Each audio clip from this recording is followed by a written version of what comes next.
There's examples of organizations who they've taken out the top salesperson and everybody's results goes up. It's not just because there's more available, but it's because people are now able to actually function and they're not so dealing with toxicity all the time.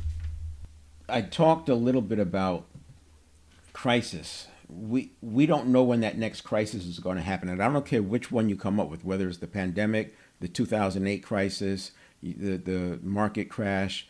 The one that was sort of predictable was the dot-com bubble, but you go back before that, we had the Gulf Wars, we had the crash of '87, had a very, very low predictability rate.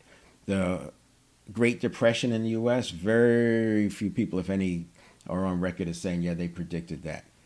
The next big thing that happens, it won't be predictable either. It's just the way it is.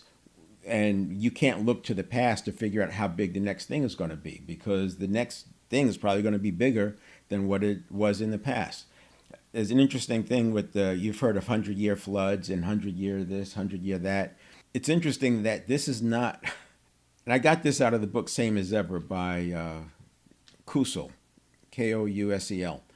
And he said that a 100-year event doesn't mean that it happens 100 years. It means that it has a 1% chance of happening in any year. That's a big difference. So you could actually have 100 different 100-year events, which means in any given year, you have a 100% chance of having a 100-year event happen. Just something to wrap your head around.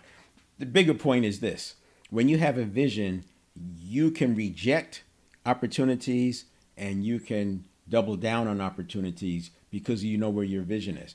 I saw something that Jeff Bezos with Amazon, he said, a lot of people ask about what's likely to change. He said very few people ask what's going to stay the same. And his point was that he knows he's banking on customers always wanting low cost, fast shipping. So that's where he's going to invest his money. And in the U.S., you see the Amazon trucks driving around. You see the warehouses. Warehouses are all over the place. He's investing in low cost, fast shipping because he knows people are always going to want that. It doesn't matter what VUCA says. It doesn't matter how many changes happen. It doesn't matter what AI does. Consumers will always want fast, low cost shipping. When you look at that in the context of what your vision is, you don't have to spend a lot of time on the VUCA.